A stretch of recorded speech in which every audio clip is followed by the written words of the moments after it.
ଅତ୍ୟନ୍ତ କୃପାଶୀଳ ପରମ ଦୟାଳୁ ଆଲ୍ଲାହଙ୍କ ନାମରେ। ଅଧ୍ୟାୟ 16 ବାଣୀ ସଂଖ୍ୟା 9। ଠିକ୍ ବାଟ ଦେଖାଇଦେବା ଈଶ୍ୱରଙ୍କର କର୍ତ୍ତବ୍ୟ। ଠିକ୍ ବାଟ ଦେଖାଇଦେବା ଆଲ୍ଲାହଙ୍କର ଦାୟିତ୍ୱ, କାରଣ ଅନେକ ଭୁଲ ବାଟ ମଧ୍ୟ ଅଛି। ସେ ଇଚ୍ଛା କରିଥିଲେ ବାଧ୍ୟ କରି ସମସ୍ତଙ୍କୁ ସତ୍ମାର୍ଗକୁ ଆଣିପାରିଥାନ୍ତେ। ଅଧ୍ୟାୟ 16 ବାଣୀ ସଂଖ୍ୟା 10-11। ଉଦ୍ଭିଦ ଜଗତର ସୃଷ୍ଟି ତୁମରି ପାଇଁ। ସେ ଆକାଶରୁ ଜଳବର୍ଷା କରନ୍ତି, ଯାହାଦ୍ୱାରା ତୁମମାନଙ୍କୁ ପିଇବା ପାଇଁ ପାଣି ମିଳେ ଏବଂ ତୁମ ପଶୁମାନଙ୍କ ଚରିବା ପାଇଁ ଚାରା ଉତ୍ପନ୍ନ ହୁଏ। ସେହି ଜଳ ଦ୍ୱାରା ସେ ଶସ୍ୟ ଉତ୍ପନ୍ନ କରନ୍ତି ତଥା ଜଳପାଇ ଖଜୁରୀ ଓ ଅଙ୍ଗୁର ଆଦି ବିଭିନ୍ନ ପ୍ରକାରର ଫଳ ଉତ୍ପନ୍ନ କରିଥାନ୍ତି। ଯେଉଁମାନେ ଧ୍ୟାନ ଦିଅନ୍ତି ସେମାନଙ୍କ ପାଇଁ ଏଥିରେ ଅବଶ୍ୟ ଆଲ୍ଲାହଙ୍କ ମହିମାର ସ୍ପଷ୍ଟ ସଂକେତ ଅଛି। ଅଧ୍ୟାୟ 16 ବାଣୀ ସଂଖ୍ୟା 12। ସୂର୍ଯ୍ୟ ଚନ୍ଦ୍ର ତୁମରି ସେବାରେ ନିୟୋଜିତ। ସେ ଦିନ ଓ ରାତି ତଥା ସୂର୍ଯ୍ୟ ଓ ଚନ୍ଦ୍ରକୁ ତୁମମାନଙ୍କ ସେବାରେ ନିୟୋଜିତ କରିଛନ୍ତି ଏବଂ ତାଙ୍କରି ଆଜ୍ଞାରୁ ଅନ୍ୟ ଗ୍ରହ ନକ୍ଷତ୍ର ଗୁଡ଼ିକ ମଧ୍ୟ କାର୍ଯ୍ୟରତ ଅଛନ୍ତି। ବାସ୍ତବରେ ଯେଉଁମାନେ ବୁଦ୍ଧି ବ୍ୟବହାର କରନ୍ତି ସେମାନଙ୍କ ପାଇଁ ଏଥିରେ ଅନେକ ସଂକେତ ଅଛି। ଅଧ୍ୟାୟ 16 ବାଣୀ ସଂଖ୍ୟା 14। ସମୁଦ୍ର ଗୁଡ଼ିକ ତୁମରି ସେବାରତ। ସେ ସମୁଦ୍ର ଗୁଡ଼ିକୁ ମଧ୍ୟ ତୁମମାନଙ୍କ ସେବାରେ ନିୟୋଜିତ କରିଛନ୍ତି, ଯାହାଫଳରେ ତୁମେମାନେ ସେଥିରୁ ତଟକା ମାଂସ ଖାଅ ଏବଂ ଅଳଙ୍କାର ସଂଗ୍ରହ କରି ପିନ୍ଧ। ତୁମେ ଦେଖୁଥିବ ଯେ ନୌକା ଗୁଡ଼ିକ ସମୁଦ୍ର ବକ୍ଷକୁ ବିଦୀର୍ଣ୍ଣ କରି ଚାଲିଥାନ୍ତି, ଯାହାଫଳରେ ତୁମେମାନେ ଦେଶ ବିଦେଶରେ ବାଣିଜ୍ୟ କରି ଆଲ୍ଲାହଙ୍କ ଅନୁଗ୍ରହ ଅର୍ଥାତ୍ ଜୀବିକା ସନ୍ଧାନ କରିବ ଏବଂ ତାଙ୍କ ପ୍ରତି କୃତଜ୍ଞ ହେବ। ଅଧ୍ୟାୟ 16 ବାଣୀ ସଂଖ୍ୟା 15-17। ନଦୀ ଓ ପାହାଡ଼ର ସୃଷ୍ଟି ତୁମରି ପାଇଁ। ସେ ଭୂପୃଷ୍ଠରେ ପାହାଡ଼ ଗୁଡ଼ିକୁ ଦୃଢ଼ ଭାବରେ ପୋତି ଦେଇଛନ୍ତି, ଯେପରିକି ଧରିତ୍ରୀ ତୁମମାନଙ୍କୁ ଧରି ଦୋହଲି ନଯାଉ। ସେ ନଦ ନଦୀ ଓ ରାସ୍ତା ସୃଷ୍ଟି କରିଛନ୍ତି, ଯାହାଫଳରେ ତୁମେମାନେ ଗନ୍ତବ୍ୟ ସ୍ଥାନକୁ ଯାଇପାରିବ ଏବଂ ବାଟ ଜାଣିବା ପାଇଁ ଅନେକ ଚିହ୍ନ ମଧ୍ୟ ସୃଷ୍ଟି କରିଛନ୍ତି। ନକ୍ଷତ୍ର ଦ୍ୱାରା ମଧ୍ୟ ଲୋକମାନେ ଦିଗ ନିର୍ଣ୍ଣୟ କରି ବାଟ ଜାଣନ୍ତି। ଯିଏ ଏଭଳି ସୃଷ୍ଟି କରେ, କ'ଣ ସେ ତା ସହିତ ସମାନ ହୋଇପାରେ ଯିଏ କିଛି ସୃଷ୍ଟି କରିପାରେ ନାହିଁ? କ'ଣ ତୁମେମାନେ ଏବେ ମଧ୍ୟ ସଚେତନ ହେବ ନାହିଁ? ଅଧ୍ୟାୟ 16 ବାଣୀ ସଂଖ୍ୟା 20 ଏବଂ 21। ସୃଷ୍ଟିର ଉପାସନା କର ନାହିଁ। ଆଲ୍ଲାହଙ୍କ ବ୍ୟତୀତ ଏମାନେ ଯେଉଁମାନଙ୍କୁ କାର୍ଯ୍ୟସିଦ୍ଧି ପାଇଁ ଡାକନ୍ତି ସେମାନେ କିଛି ସୃଷ୍ଟି କରନ୍ତି ନାହିଁ, ବରଂ ସେମାନେ ନିଜେ ଆଲ୍ଲାହଙ୍କ ଦ୍ୱାରା ସୃଷ୍ଟି ହୋଇଛନ୍ତି। ସେମାନେ ମୃତ, ଜୀବିତ ନୁହନ୍ତି ଏବଂ ସେମାନଙ୍କୁ ଏହା ମଧ୍ୟ ଜଣା ନାହିଁ ଯେ କେବେ ପୁନର୍ଜୀବନ ପାଇ ଉଠିବେ। ଅଧ୍ୟାୟ 16 ବାଣୀ ସଂଖ୍ୟା 43 ଏବଂ 44। ଲୋକମାନଙ୍କୁ କୁରାନର ବାର୍ତ୍ତା ଦିଅ। ତୁମ ପୂର୍ବରୁ ମଧ୍ୟ ଆମ୍ଭେ ପୁରୁଷମାନଙ୍କୁ ହିଁ ବାର୍ତ୍ତାବହ ରୂପେ ପଠାଇଥିଲୁ, ଯେଉଁମାନଙ୍କ ପ୍ରତି ଆମ୍ଭେ ଦୈବବାଣୀ କରୁଥିଲୁ। ସେମାନଙ୍କୁ କୁହ, ଯଦି ତୁମମାନଙ୍କର ବିଷୟରେ ଜ୍ଞାନ ନାହିଁ ତେବେ ଯେଉଁମାନଙ୍କର ଜ୍ଞାନ ଅଛି ସେମାନଙ୍କୁ ପଚାରି ନିଅ। ଆମ୍ଭେ ସେମାନଙ୍କୁ ସ୍ପଷ୍ଟ ପ୍ରମାଣ ସହିତ ଦିବ୍ୟଗ୍ରନ୍ଥ ଦେଇ ପଠାଇଥିଲୁ। ତୁମ ପାଖକୁ ମଧ୍ୟ ଆମେ ଏହି ଉଦ୍ଦେଶ୍ୟରେ କୁରାନ ପଠାଇଛୁ ଯେ ଲୋକମାନଙ୍କ ପାଇଁ ଯାହା ପଠାଯାଇଛି ତାହା ସେମାନଙ୍କ ପାଖରେ ଖୁବ୍ ପରିଷ୍କାର ଭାବରେ ବର୍ଣ୍ଣନା କରିଦିଅ, ଯେପରିକି ସେମାନେ ଏ ବିଷୟରେ ଚିନ୍ତା କରିବେ।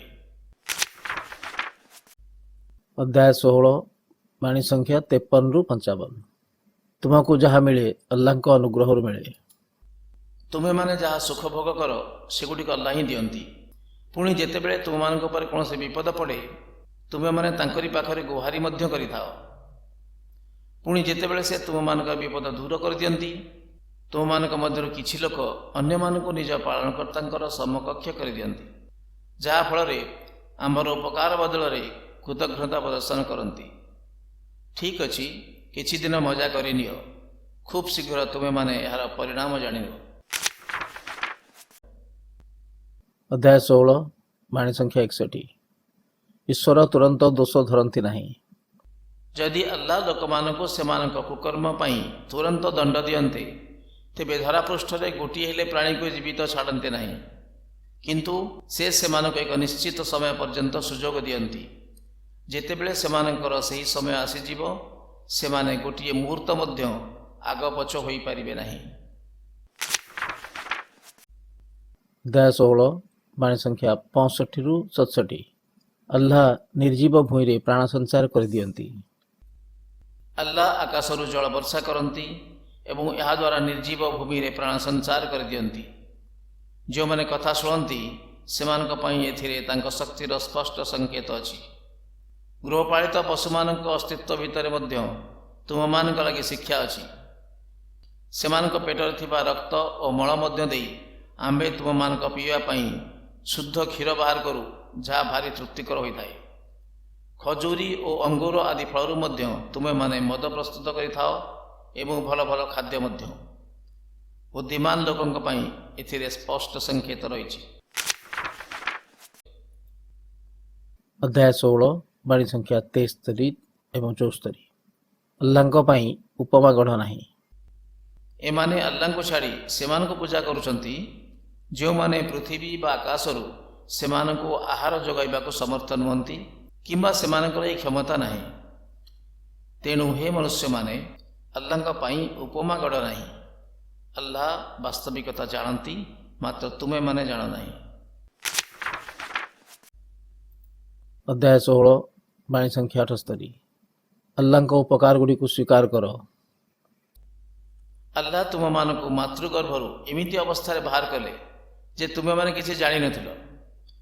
ସେ ତୁମମାନଙ୍କୁ ଆଖି ଦେଲେ, କାନ ଦେଲେ ଏବଂ ହୃଦୟ ଦେଲେ, ଯେପରିକି ତୁମେମାନେ ତାଙ୍କର ଉପକାର ମାନିବ। ଅଧ୍ୟାୟ 16 ବାଣୀ ସଂଖ୍ୟା 90। ଅନ୍ୟାୟ, ଅତ୍ୟାଚାର ଓ ଅଶ୍ଳୀଳତା ନିଷିଦ୍ଧ। ଆଲ୍ଲାହ ତୁମମାନଙ୍କୁ ନ୍ୟାୟ ବିଚାର କରିବା, ପରୋପକାର କରିବା ଏବଂ ନିକଟ ସମ୍ପର୍କୀୟମାନଙ୍କୁ ସେମାନଙ୍କର ପ୍ରାପ୍ୟ ଦେବାର ଆଦେଶ ଦେଉଛନ୍ତି ଏବଂ ଅଶ୍ଳୀଳତା, ଅପକର୍ମ ତଥା ଅନ୍ୟାୟ ଅତ୍ୟାଚାର କରିବାକୁ ମନା କରୁଛନ୍ତି। ସେ ତୁମମାନଙ୍କୁ ଏହି ଉପଦେଶ ଦେଉଛନ୍ତି ଯେପରିକି ତୁମେମାନେ ମନେ ରଖିବ।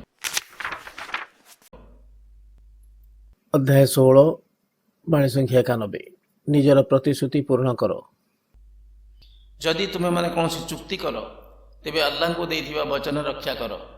ଆଲ୍ଲାହଙ୍କୁ ସାକ୍ଷୀ ରଖି ଦୃଢ଼ ବଚନ ଦେଲା ପରେ ତାକୁ ଭାଙ୍ଗି ଦିଅ ନାହିଁ।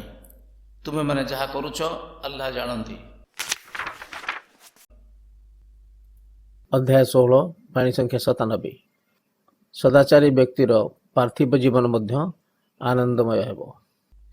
ପୁରୁଷ ହେଉ ବା ନାରୀ, ଯିଏ ସତ୍କର୍ମ କରେ ଏବଂ ସଦ୍ବିଶ୍ୱାସୀ ହୋଇଥାଏ, ଆମ୍ଭେ ତା ପାର୍ଥିବ ଜୀବନକୁ ପବିତ୍ର ଓ ଆନନ୍ଦମୟ କରିବୁ ଏବଂ ଏଭଳି ଲୋକମାନଙ୍କୁ ପରଲୋକରେ ମଧ୍ୟ ସେମାନଙ୍କ କର୍ମର ଖୁବ୍ ଭଲ ପୁରସ୍କାର ଦେବୁ।